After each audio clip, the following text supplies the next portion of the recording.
Betapa banyak orang yang pengen memenuhi kebutuhan hidupnya, tetapi sampai usia tua mereka tidak cukup-cukup, ya kan? Kalau diperhatikan, ternyata orang itu belum merasakan hikmah, belum merasakan pengabdian. Maka deketi orang-orang yang ada kaitannya sama kehidupan akhirat, yaitu ada kaitan sama ilmu dan amal soleh. Itu harus dideketi. Kalau bisa apa? Berkhidmah di masa waktu yang kita mampu. Agar apa? Agar kehidupan dunia kita lebih berkah, lebih terisi. Karena apa? Karena ilmu dan baik amal kita gara-gara khidmah yang tadi. Maka orang itu bisa dipastikan sukses dia. Al-Fauz, baik di bidang ilmu atau di bidang amal perbuatan. Bukan hanya di sini saja, sampai fil akhirah. Orang-orang yang berkhidmah ini dikatakan al-muhibbin, orang yang mencintai.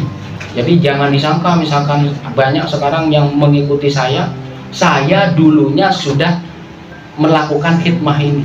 Berarti apa yang didapat sekarang salah satunya adalah berkah dari doa guru di masa lampau. Paling tidak di kehidupan kita ada waktu beberapa saat kita berkhidmah ke orang-orang yang ada kaitan sama ilmu dan tahsinul amal. Dan itu diperuntukkan buat kehidupan dunia dan akhirat kita, bahkan bisa sampai diturunkan kepada anak cucu kita. Itu ya.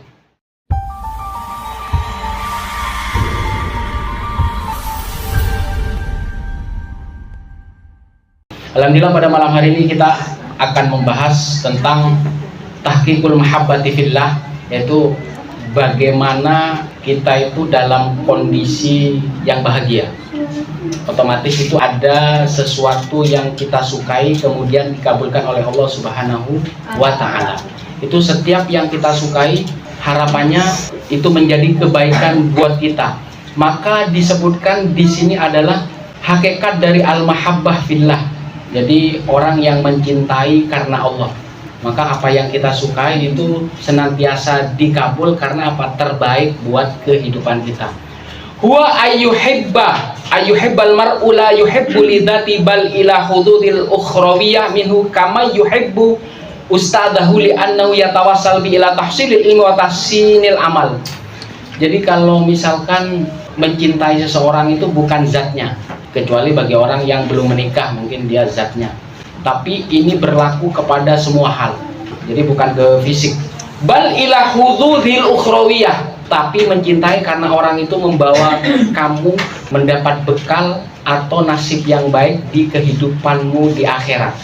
Kama yuhibbu ustadahu, sebagaimana kamu mencintai guru-gurumu. Jadi kalau dulu saya waktu di Gontor tuh ya, setelah belajar itu ada namanya untuk bisa dapat ijazah bahwasanya saya sudah lulus, itu saya suruh mengabdi. Ada istilah tuh khidmah.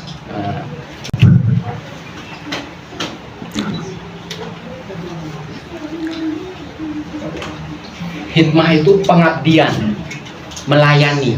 Ditugaskan di seluruh Indonesia itu. Ada yang di Kalimantan, di Sulawesi, kemudian di Jawa Barat, Jawa Tengah, di Jawa Timur, di Nusa Tenggara. Saya kebetulan ditugaskan di Jawa Barat.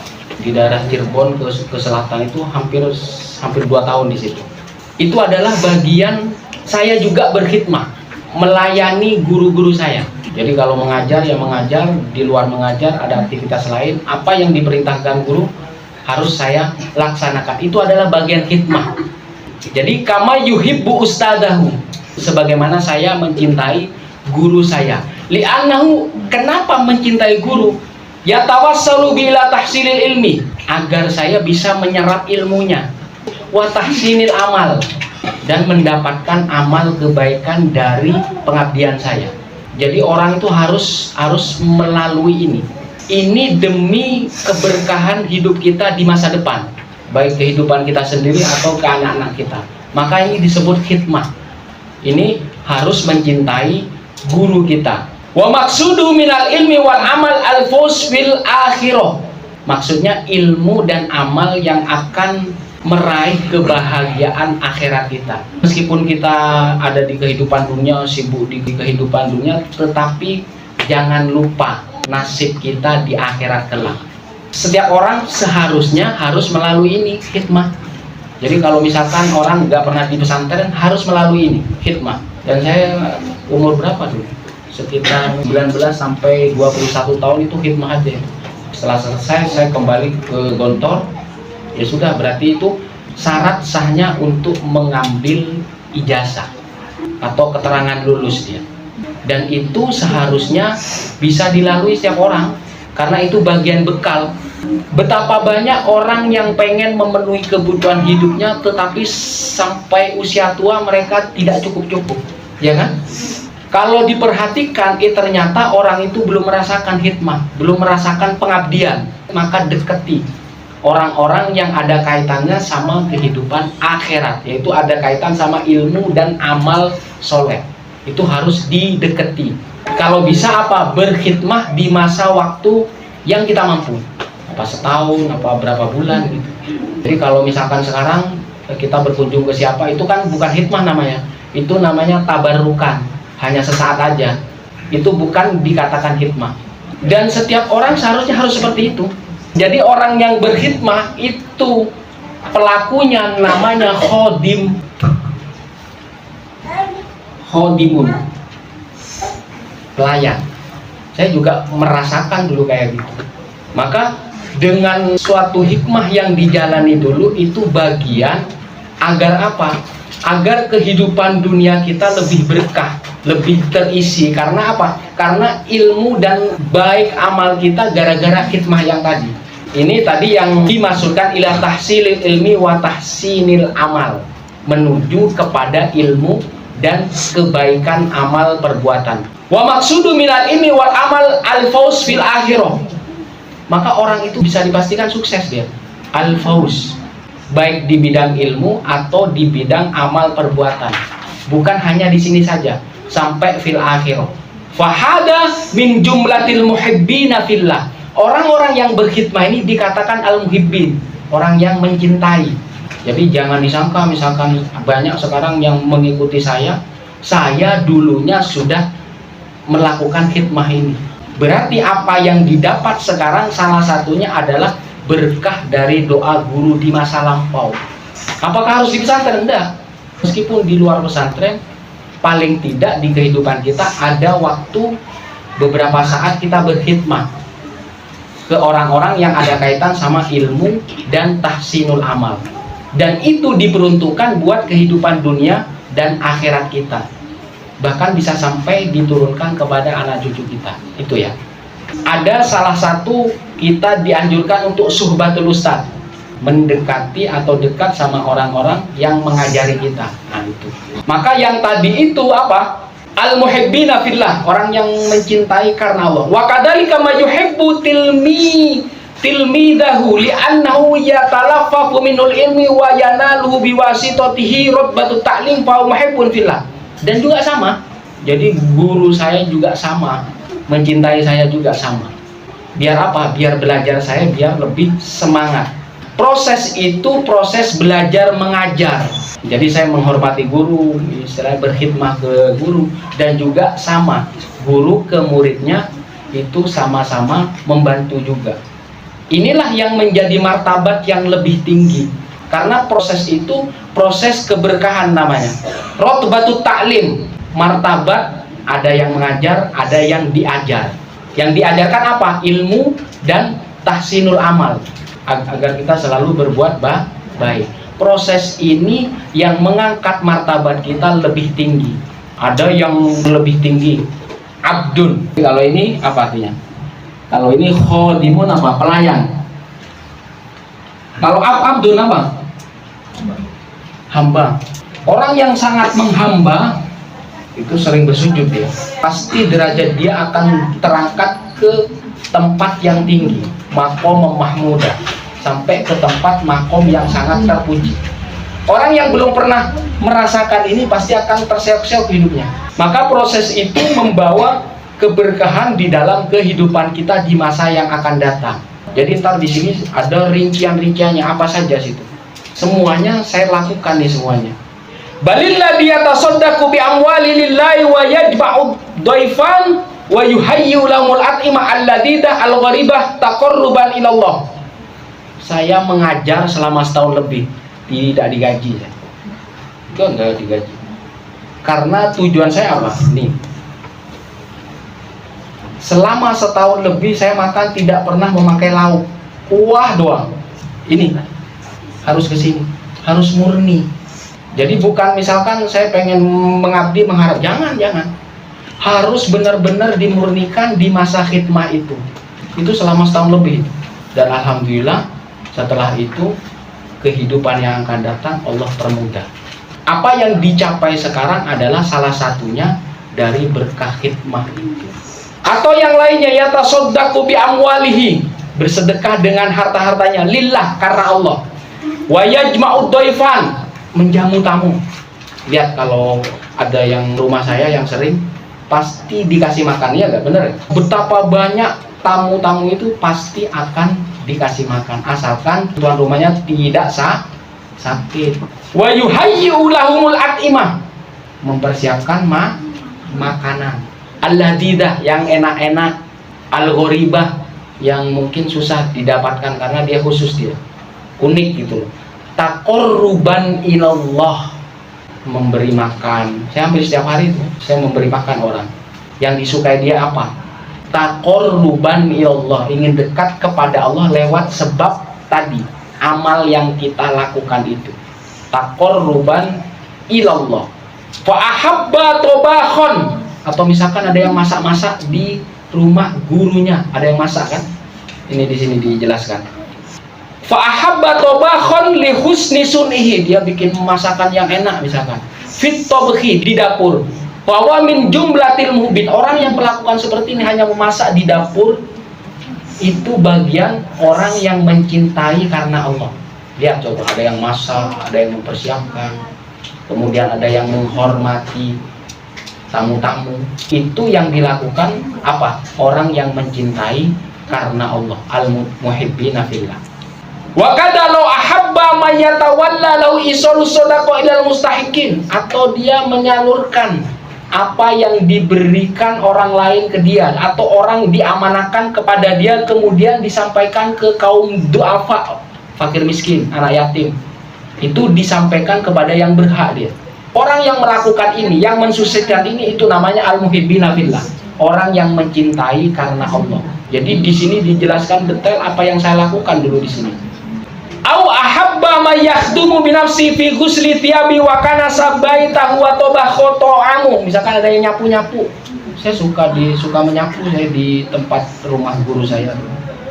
Mau nyapu, ngepel juga. Saya tidak mengharapkan upah apapun. Karena saya fokus ke sini. Ternyata selama setahun itu memberikan dampak yang luar biasa di kehidupan saya yang akan datang. Itu hanya setahun. Watoba khoto ta'amahu. Kadang-kadang saya juga memasak buat murid-murid saya di dapur. Jadi kalau ada istri saya, istri saya. Jadi kalau setiap masak dia, kalau pagi habis dia biasanya. Jadi kalau pagi habis, kalau makan siang, kalau masak habis juga. Itu seperti itu dia. Wa yafrugu bidzalika lil ilmi awil amal wa maksudu min istikhdami fi hadil amal al faraqdis lil ibadati. Maksudnya ini mengisi di luar aktivitas kita, di luar aktivitas ilmu, di luar aktivitas ibadah kita. Itu terus terikat dia. Maka itulah yang membawa kehidupan saya, kehidupan kita. Orang-orang yang sering berkhidmah itu bisa dipastikan kehidupan dia yang akan datang bisa berkah lewat apa? Gara-gara apa? Gara-gara ilmu dan perbaikan amal yang dicontohkan atau yang dinasihati oleh guru-guru kita. Itu sangat berdampak luar biasa. Maka orang yang tidak pernah berkhidmah, coba bisa diperhatikan, pasti susah naiknya dia. Maka khidmah itu bagian dari hazanah kita. Agar apa? Agar kita mendapatkan ilmu dan perbaikan amal kita. Gitu. Fahuwa muhibbun fillah. Aktivitas tadi itu adalah orang yang mencintai karena Allah. Aw ahabba ma yunfiqu alaihi min malihi wa yuwasihi bi kiswati wa tu'ami wa maskani wa jama'a aghraduhu allati yaqsuduha fi dunyahu. Memberi pakaian, baju, menghibur di saat susah. Itu orang-orang yang seperti itu mencintai karena Allah. Maka orang yang dilingkupi seperti itu tidak ada susahnya. Kalau dia susah ya ada yang menghibur. Kalau temannya susah, saudaranya susah, dia yang menghibur. Terus begitu. Maka hidup dia tidak bakal sendirian. Gara-gara apa? Dia sudah mencintai karena Allah. Itu. Jadi itu semuanya di luar aktivitas yang wajib. Aktivitas taklim. Itu terus bersambung dia. Jadi kalau saya selama setahun ini terus menerus dia. Mau dalam keadaan tidur harus siap dia. Maka fokusnya ada di khidmah tadi. Maka saya tidak mencampur adukan, saya hanya mengabdi di situ. Hanya melayani di situ. Apa yang dibutuhkan, apa yang misalkan diambil dari kemanfaatan saya secara ilmu, apa saja itu saya kerahkan selama setahun lebih. Kadang kita bingung, ada saja. Jalan keluar itu selalu ada. Karena aktivitas kita itu 24 jam diliputi apa? Karena Allah semua. Karena kita hidup hanya sekali saja. Harus ada lah khidmah itu. Pengabdian itu harus ada. Jangan sampai kita hidup di dunia nggak berkhidmah sama sekali. Seolah-olah kita punya kekuatan sendiri. Itu nggak bakal kuat. Pasti ada hambatan aja. Nah, yang jadi penguat itu khidmah tadi. Maka ini harus ada di kehidupan kita. Wa kada idza ittama fi qalbi mahabbat Allah wad dunya kaman ahabba man ya'lamuhu ad-din wa yakfihi muhimmati dunya bil muwasati fil mal fa huwa muhibbun fillah. Orang yang misalkan dalam urusan bukan urusan ibadah saja, urusan dunia pun kita sering membantu saudara kita juga. Asalkan jangan membuat teman kita, saudara kita itu menjadi malas. Tetap harus diperhatikan aspek pendidikannya gitu. Membantu sekaligus menasihati dia. Jangan sampai apa? Jangan sampai disalahgunakan. Tepat digunakan apa yang dia butuhkan. Sehingga setelah dia selesai dari permasalahan dia, terus saja dia. Maka ketika kita bisa menyelesaikan itu, amal dia yang sudah menjadi pulih lagi, itu akan kebagian, akan kembali ke diri kita juga. Maka inilah yang menopang kehidupan kita. Khidmah tadi. Orang yang seperti ini, saling membantu seperti itu namanya al-muhibbin fillah. Orang yang mencintai karena Allah. Maka hidupnya 24 jam akan dinaungi itu. Tidak akan lepas daripada itu. Maka ini harus dijaga. Yang selanjutnya, wa kanal muwasi wal muwasa. Orang yang menghibur, orang yang dihibur gara-gara susah, itu semuanya al-muhibbina fillah, orang yang cinta karena Allah. Jadi kalau di ilmu psikologi atau ilmu sosiologi itu namanya ada istilah al-insanu madaniyun bitobi, ada istilah gini.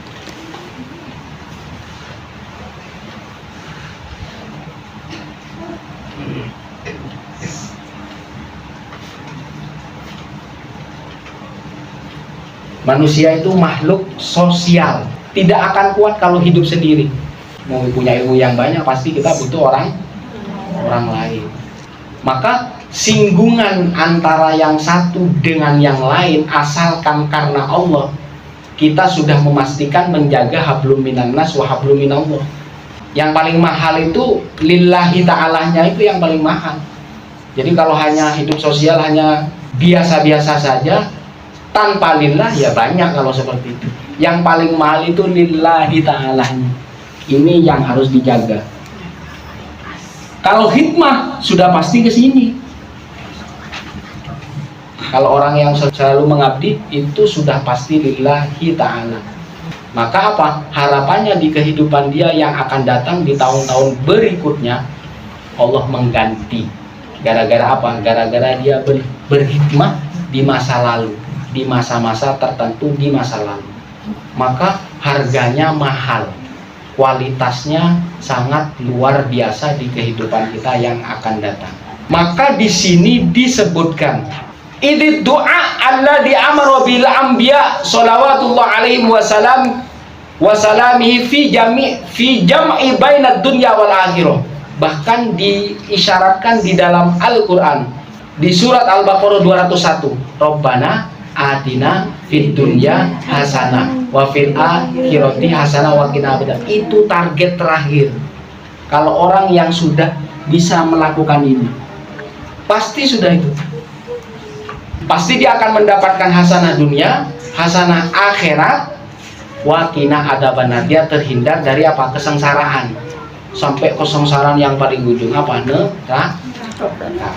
Kalaupun dia susah, sedihnya bagaikan ujian.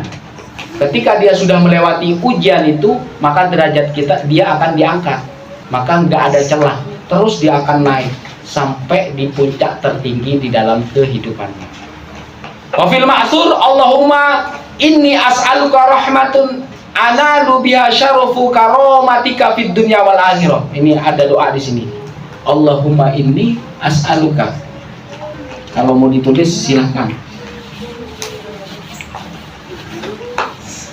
Kalau pengen kaya, tapi kalau nggak pengen kaya ya biarin jadi gitu.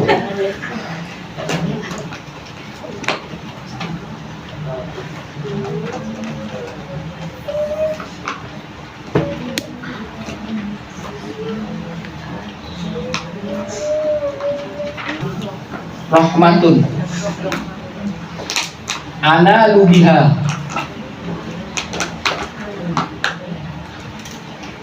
syarafu karamatika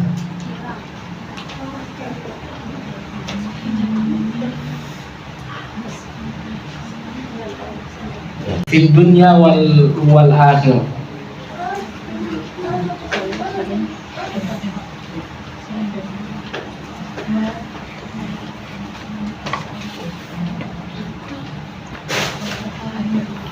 Ya Allah, sesungguhnya aku meminta kepadamu rahmat, yang dengan rahmat itu saya mendapatkan kemuliaanmu di dunia dan di akhirat. Jadi kamu akan mendapatkan apa? Kehidupan yang mulia sampai anak keturunanmu yang terakhir. Allahumma ini as'aluka rahmatu analu biha syarafu karamatika fid dunya wal akhirah. Kalau yang di Quran, Rabbana atina fid dunya hasanah wa fil akhirati hasanah wa qina adzabannar. Tsumma idza qawiyal hubbu fillah hamala 'alal muwalati wan nasrah wa dzabbu bin nafsi wal mal wal lisan. Jadi kalau orang sudah kuat kecintaannya, maka dia akan saling membantu, saling membela saudaranya yang susah, bahkan dengan diri dia dan hartanya. Jadi kalau al-mutahabbuna fillah itu sudah pasti akan seperti itu. Dia tidak akan membiarkan saudaranya sengsara. Sampai membela bin nafsi wal mal wal lisan, sampai dibela dengan dirinya, kemudian dengan hartanya dan dengan lisannya.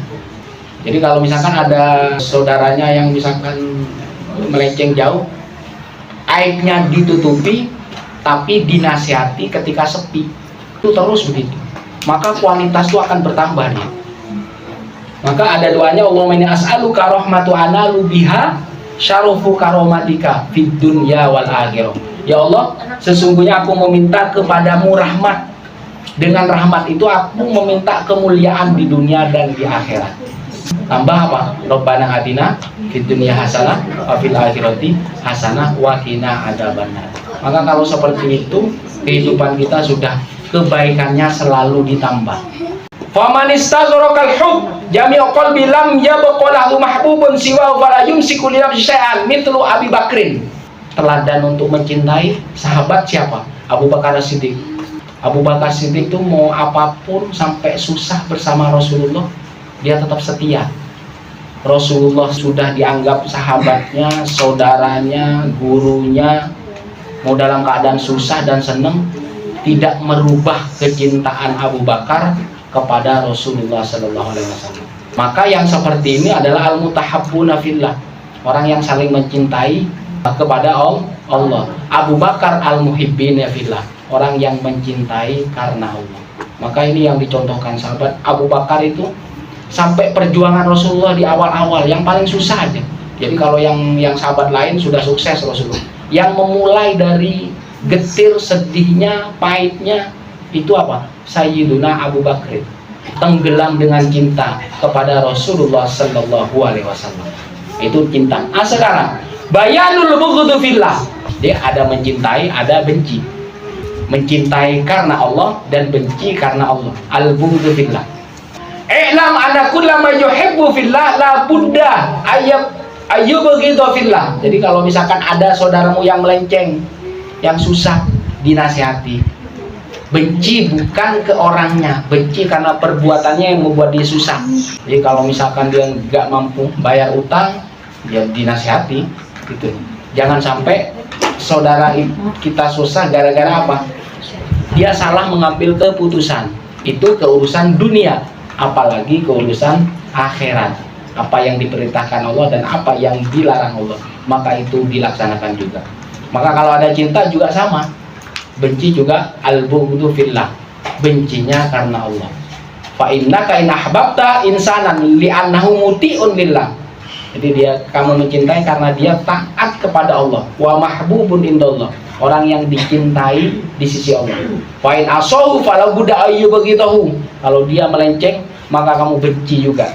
Bencinya bukan benci ke orangnya, benci karena Allah, agar dia apa? Tetap di rel yang baik, tetap di rel istiqomah, jangan sampai melenceng. Ketika melenceng, maka kesedihan, kesengsaraan, kesusahan akan mengintai dia. Maka tadi istiqomahnya apa? Istiqomahnya agar kita menjaga hasanah dunia dan hasanah akhirat tetap di jalan kita, di track kita. Puncaknya kita meraih pangkat tertinggi di akhir kehidupan kita, yaitu husnul khotimah. Semoga kita saling mencintai karena Allah dan apa? Hidup kita dipermudah gara-gara kita mencintai yang benar. Saya kira sampai di sini dulu. Assalamualaikum warahmatullahi wabarakatuh.